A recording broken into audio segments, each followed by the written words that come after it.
আসসালামু আলাইকুম এভরিওয়ান, নেটাফিমে আমি দ্বিতীয় পার্টে চলে আসলাম। আজকে আমি দেখাবো কিভাবে রিসার্চ করে পণ্য ক্রয় করতে হয়। তো চলুন আমরা দেখি কিভাবে আমরা পণ্য ক্রয় করব। আমরা রিসার্চ অপশনে ঢুকে যাব। রিসার্চ অপশনে ঢুকে যাওয়ার পরে আমরা প্রথমেই আমি 250 টাকার প্রোডাক্টটি মানে 300 টাকার পণ্য কিনবো, 250 টাকা রিসার্চ করলেই হয়ে যাচ্ছে। তো চলুন দেখি আমরা রিসার্চ প্রক্রিয়াটা দেখি। 250 টাকা এখানে জমা করুন।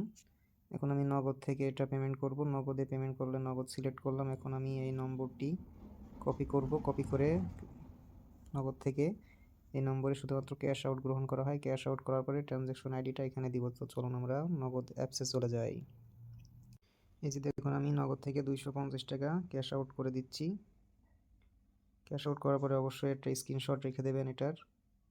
এখন এখান থেকে ট্রানজ্যাকশন আইডিটা কপি করবেন। ট্রানজ্যাকশন আইডি কপি করলাম।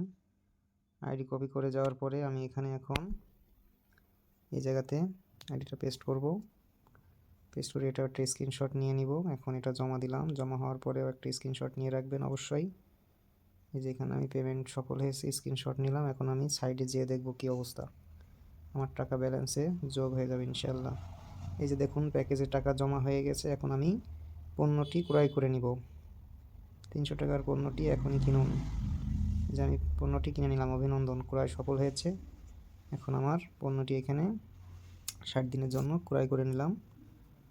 এটা কাউন্টডাউন শুরু হয়ে গেছে। আমার টাকা পরবর্তীতে সময় বুঝলে এটা যুক্ত হয়ে যাবে টাকা।